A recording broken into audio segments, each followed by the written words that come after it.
Ilusat päeva algust veel kord teile kõigile. Ja selles mõttes on mul juba natuke lihtsam, et kolleegid on juba teatud sissejuhatuse ära teinud. Nils näitas juba üsna mitmeid näiteid ka sealt samast online'ist, millele ka minu tänane esitlus nüüd puhtalt fokusseerub. Et võib-olla lihtsalt veel kiirelt mõned märksõnad teile siin tuua välja on siis see, et kui me siis natukene kronoloogiat või ajalugu vaatame, et siis sellest esimesest online'i versiooni ilmumisest on juba saanud mööda minu teada 13 aastat nüüdseks. Ja kui võib-olla esimeses järjekorras kippus see olema arusaadavatel põhjustel võrdlemisi selline lihtsakoeline, primitiivne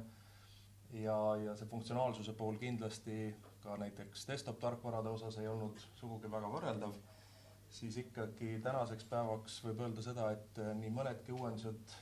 võivad täitsa vabalt tulla esimesena välja hoopiski näiteks online'i kaudu, kui me räägime siin sellistest lihtsamatest ka kaardi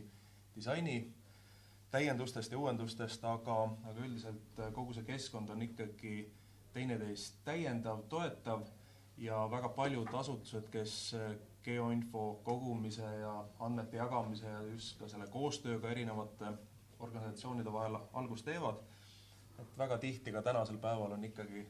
ArcGIS Online ehk siis täies mahus Esri pilves hallatav keskkond just see koht,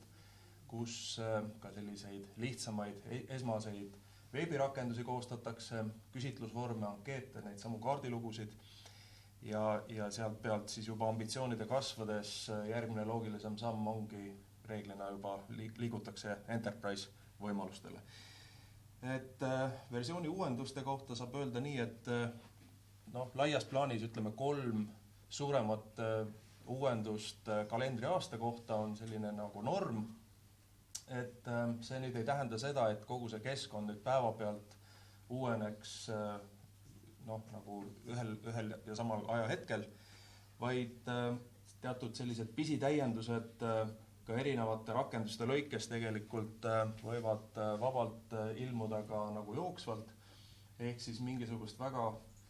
ultimatiivset või ortodokset sellist versiooni numbrit otseselt online'i osas me siin väga piiritleda ei saa ja mulle tundub ka, et mida aeg edasi, seda vähem me üldiselt ka selle peale vist mõtleme, sest et kuna me teda teenusena kasutame, siis tõenäoliselt me väga palju sellele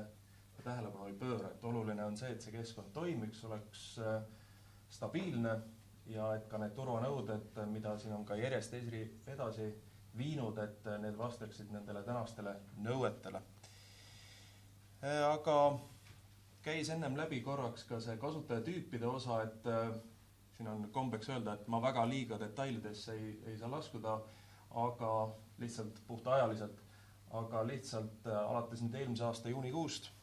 kui jaanipäeva paiku see üks eelmise aasta online versiooni uuendus ilmus, siis tegelikult ka nende erinevate keskkondade kasutus, kaasa arvatud ka ArcGIS Pro kasutus, et kõik need, kellel on nüüd olemas vähemalt see Creator taseme juurdepääs, kõik nemad saavad nüüd kasutada ka Pro Basic taseme juurdepääsu, ehk siis teatud mõttes on natuke see kasutajate juurdepääsu maht pandud nagu kompaktsemaks. Ja Professional Plus, mis oli siis varasemalt nii-öelda see Advanced tase, ehk siis Pro Advanced, siin küljes on nüüd ka terve rida populaarseid Pro laiendusi, image analüüst, spatial analüüst, nii edasi. Selle kohta me oleme tegelikult seda infot nüüd katsunud järjest tilgutada ka nii sisemistes kirjavahetustes, uudiskirjades, nii edasi, et siin kellel nüüd küsimusi selles osas on, siis küsige julgesti, mitte võib-olla praegu, muidu ma ei jõua oma asju ära näidata, sest tahaks ikkagi nende praktiliste näidete juurde ka jõuda. Ja kuna see online on oma ülesehituselt pigem selline laiaplaaniline, et mida nüüd võtta, mida jätta, et siin ongi siis hea jälle nagu viidata, et mida juba Nils põgusalt välja tõi, mida nüüd kolleegid Ivo ja teised täna siin veel kas siis 3D osas, Experience Builderi osas veel tutvustavad, veel päeva teises pooles on ka välitöörakenduste kohta siin söövi ja sellised teemad jooksevad läbi. Ehk siis minul juba 20 aastat staažika olijana on suurepärane võimalus alustada, võib-olla natuke siis lihtsamatest asjadest, andmete sisse toomisest, andmete kasutusest, nende võib-olla ka siis visualiseeringutega seotud mõningatest täiendustest. Ehk siis selle jutu kokkuvõte on see, et mul on see tänane ettekande demofookus suunatud peaasjalikult nii, nagu see oli ka eile, selle kaardi akna ja sellega seotud funktsionaalsuste osas. Aga ma päris kohe selle juurde ei jõua, et kes eilses plenaarsessioonis osales, seal sai korra mainitud seda, et on võimalus nüüd kasutada ka seda, kui keegi kogemata kustutab mingi sisuüksuse ära, et soovituslik on tegelikult määrata teil asutuse tasemel sisse ka see prügikasti funktsionaalsus Recycle Bin, mida te saate siis Organization Settings, mina näitan seda praegu ingliskeelse põhja peal, et saate siis siit alta klikata sisse. Kas mul on siis neid täitsa nüüd ära võetud?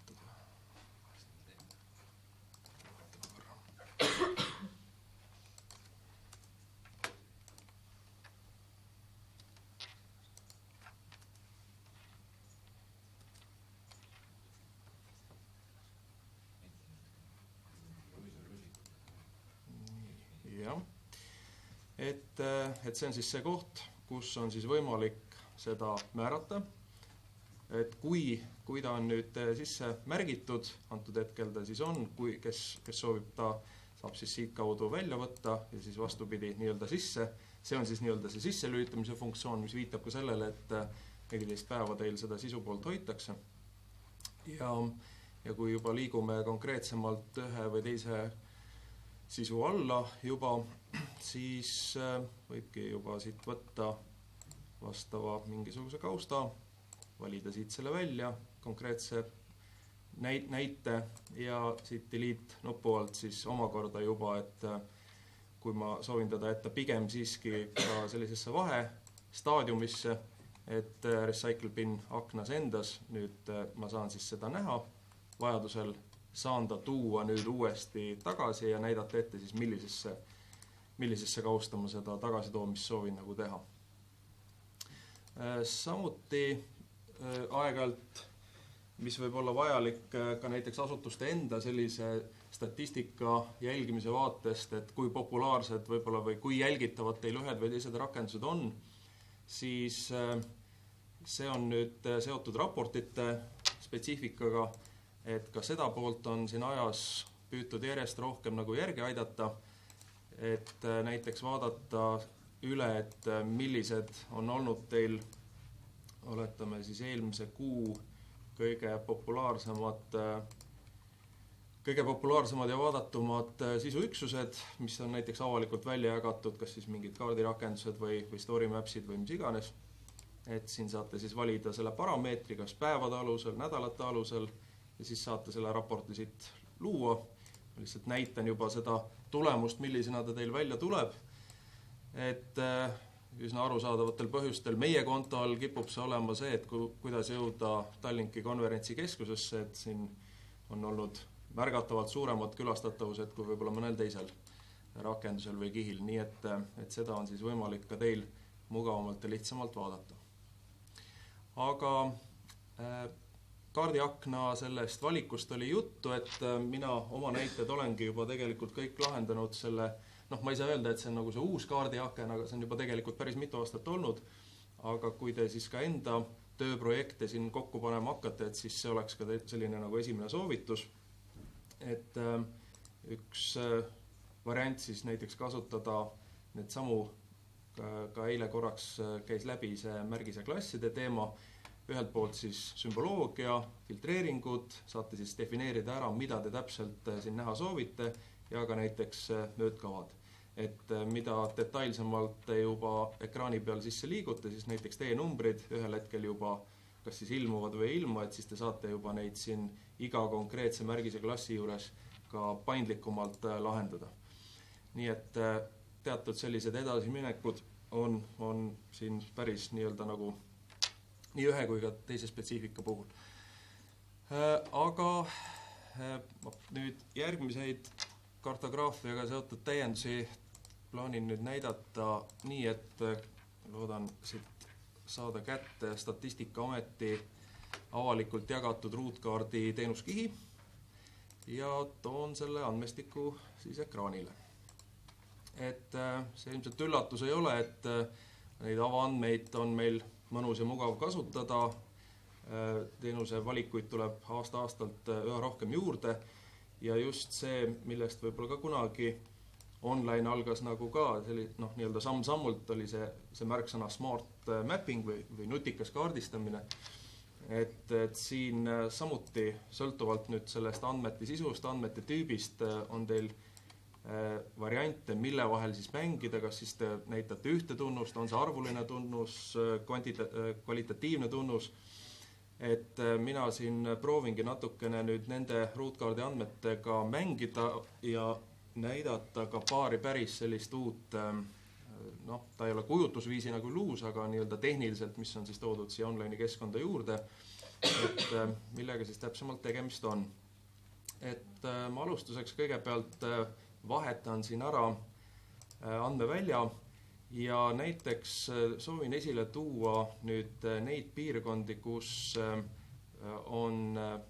valdavas ülekaalus või nii-öelda suuremas ülekaalus siis nii-öelda väikeste laste arv, eks ole. Ma näen siin küll praegu absoluutväärtusi, aga selleks, et see oleks siis näiteks ka suhtarvuna kogu elanikkonna suhtes natuke akuutsem, et siis teatavat sellist nii-öelda koefitsienti siit alt kätte saada.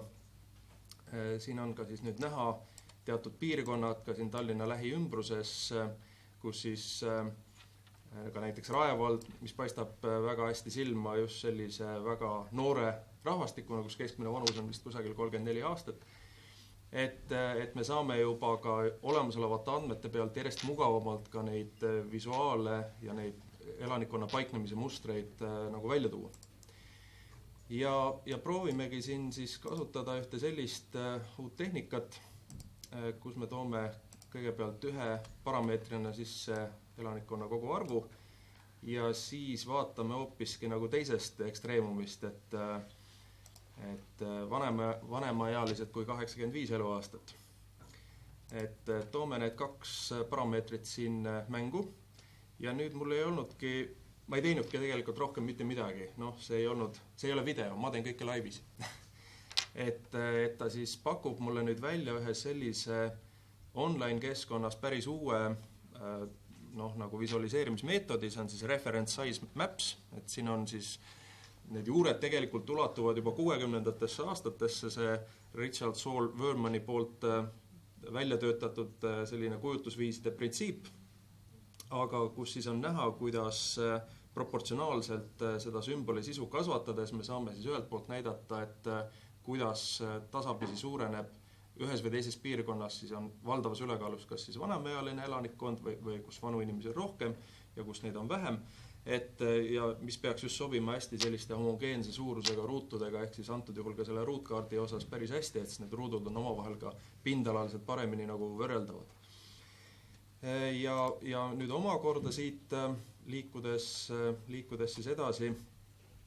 nende stiili parameetrite poole, et me saame neid vahetada, et need kujundid ei pea nüüd olema kitsalt määratud ringide baasilt. Samuti me saame siis tõsta ja rõhutada siin just ka võib-olla sellist, et tõstame seda nii-öelda noore elanikkonna rõhuasetust nagu suurema või vastupidi, et siis on nagu näha, et siin siiliasumis on see 85 pluss vanuses kontsentratsioon nagu suurem, teatud põhjustel, eks ole, inimesi on ka rohkem, aga jällegi, et hea võimalus, kus siis on variante neid asju mängida ja samuti,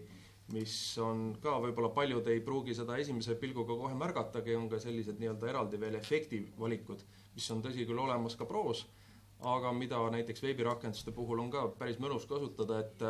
et saate siis mingeid väärtusi kas kuidagi rohkem esile tuua, just tekitada seda esi- ja tagaplaani efekti või siis võtate siit hoopiski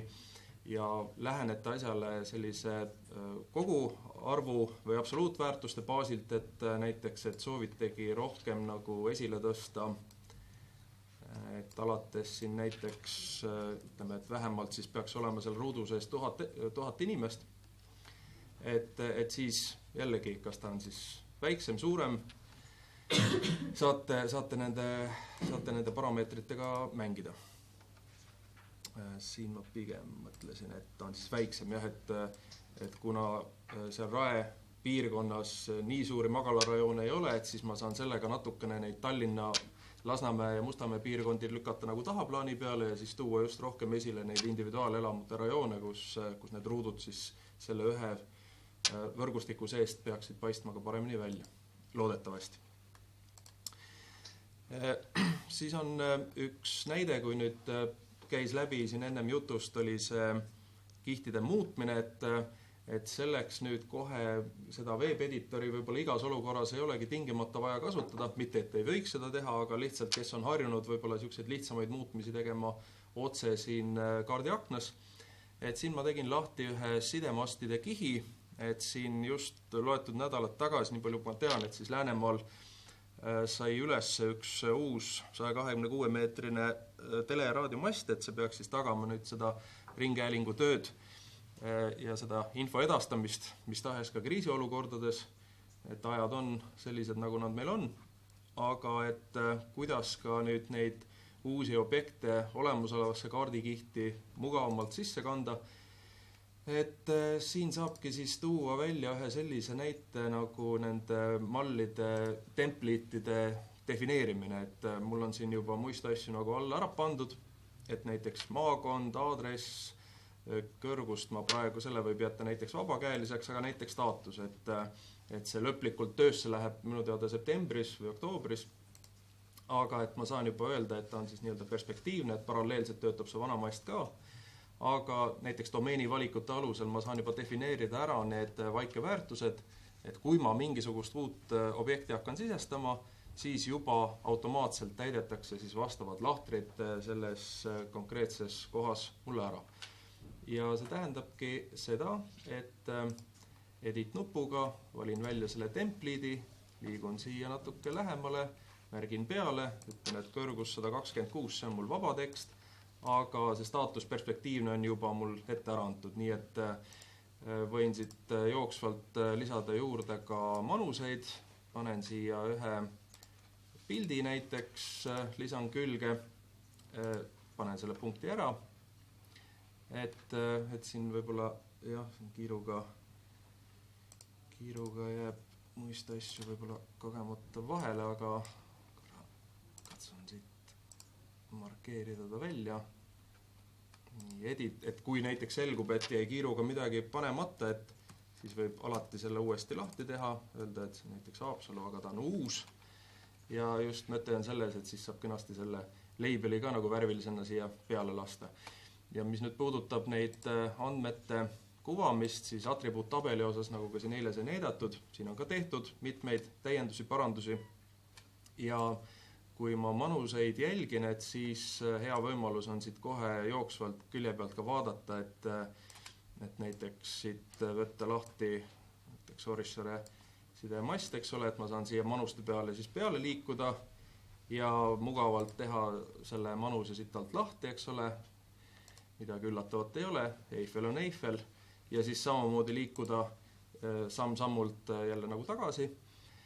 Mis on nüüd veel üks kasulik täiendus, mida ma soovisin siin kindlasti välja pakkuda, on siis seotud ka nende andmete nagu uuendamisega, et kui mul siin on näha, et siin haldused, et osadel lahtritel on need levira viited nagu jäänud tühjaks, ei ole neid nagu ära täitnud või mis tahes põhjusel on nad praegu täitmata,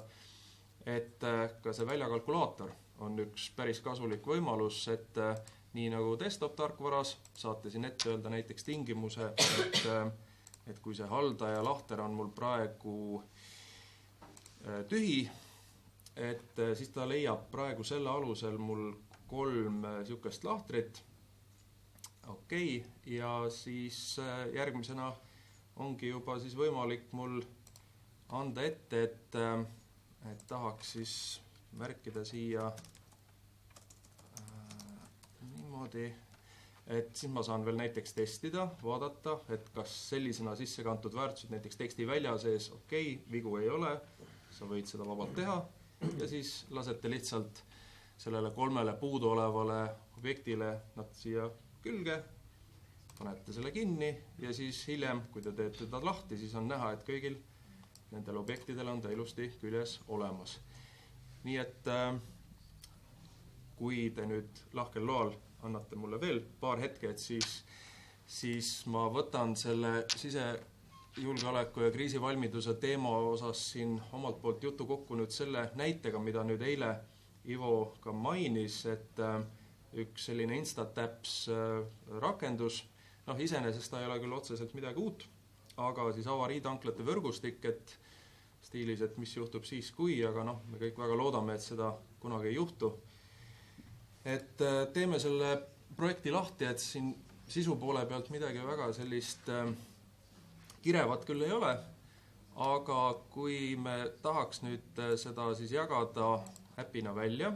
võtame siit sellise Instatab valiku, et mida võiksid siis teha, et näiteks, et kuidas, kui oletame, et see rakendus on olemas, et kuidas ma näiteks leiaksin enda jaoks konkreetses asukohas olles, milline võiks olla mulle kõige lähem avariitankla, et panen näiteks siia otsingu sõna ka, et näiteks mis suunas peaks liikuma või kust mida otsida, et siis näiteks direction, et kirjutate mingi märksõna sisse, et see aitab teil nagu jälle omakorda seda templiidi valikut teha, sest see valikute loetelu on siin kümneid erinevaid, eks ole. Nii et võtan siit selle nearby valiku.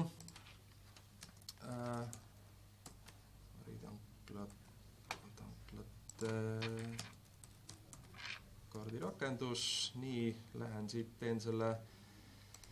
põhja juba ette ära, et nüüd ongi siis sisuliselt, mis on just selle Instatapi nagu, ma ei saa öelda, et põhimõte või idee, aga just see võib-olla lihtsus, et me saame siis hakata kiirelt siit alt nagu edasi liikuma, saame siin panna juba mingisugused infoandmed sisse, katsun natukene aega kokku hoida, paneme juba ka teatud viited siia veel. Paneme siia editi alla, tõmbame selle ingliskeelse praegu maha, et siin saab natukene neid metaandmeid ka juurde kanda. Nii, siis on see tehtud. Nextiga tahame siis seda otsinguid teha. Kasutame avariitanklate kihti, paneme kõik need täiendavad parameetrid ka juurde. Nii, veel next aken, eks ole, siis las olla see siin sees, geokodeerija, siin oli see viide ka, et otsi aadressi või kohta, et selle võib ka siit ära vahetada nobesti. Nii, paneb selle ka sisse. Nii, next, siis saate juba määrata ära endale meelepärased värvitoonid, saate tõsta siit vajalikud nupud, sellised kiired valikud, mida tahate näiteks kasutada, saate neid positsioone vahetada. Ja siis on näiteks keelevalik, et praegu, ma võin ta eesti keeles põhja valmis teha, aga ma lisaks siia juurde ka ühe täiendava ukraina keele valiku ka. Ja siis translation configuration, siin on nüüd näha selline transleerimise abiline, mis on küll nii-öelda betas, aga ma võin ikkagi katsuda ja lasta tal selle tõlke ära teha. Siin ma enam seda Google Translate'i ei kasuta, vaid näengi juba, et ta siis ise automaatselt täidab ära nii need taskid, ehk siis nii-öelda nupud, pluss ka selle sisemise kirjeldava osa, mis ma siis soovisin siia sisse kanda. Nii et sellega peaks nüüd tekkima see valik siia alla juurde. Ja ega siin lähme siis, nagu öeldakse, täispanga peale ja paneme siis, publitseerime selle rakenduse ära. Loetud minutitega, seda võib juba, kes soovib, saab linke jagada, kui on vaja avalikult jagada, aga ma siis teen ta praegu lihtsalt kiiresti lahti. Et see on siis praegu avavaade ja kui ma soovin nüüd teist valikut teha, siis ongi niimoodi, et kes oskab, see oskab, aga kuna ma enam-vähem tean, kust kohast ma mida nagu sisse kandsin, et siis lihtsalt ma kirjutan siia ühe aadressiotsingu, panen ühe Tartu linna aadressi siia sisse. Siin juba lähemale liikudes, võiks siit otse zoomida, aga on siis näha, et ma saan kätte need milline oleks nagu selles aadresspunktis lühim juurdepääsu teekond, saame siis genereerida siia peale teekonna juhised ja sõltumata siis sellest piirkonnast või asukohast, et ma siis kasutan ühtlasi seda võimalust ka, et liigun korraks teise Eesti otsa ka. Lasen selle punkti maha märkida, Saaremaal minu teada praegu on ainult üks Roonimäe tankla, on meil see avariitankla, aga siis täpselt samamoodi on siis võimalik see nii-öelda päring või nii-öelda teekonna arvutuselt lasta ära teha, nii et sellisena kiirelt loetud minutite käigus teha selline instant tap ja need keeletõlked, et saame siis loodetavasti kiiremini oma asjadega mäele. Nii et ega siin ei olegi muud, kui tuleb paluda teilt vabandust, et me oleme ajas natukene läinud üle, aga siis jah, et saate rahulikult lugeda veel neid materjalid, need tulevad meil ettekandena need slaidimaterjalid välja, käige koolitustel, meil on online'i sissejuhatav täiesti ka tasuta selline Teams koolitus ja toredad ja kiiremini saabuvad suve algust meile kõigile. Aitäh teile kuulamast!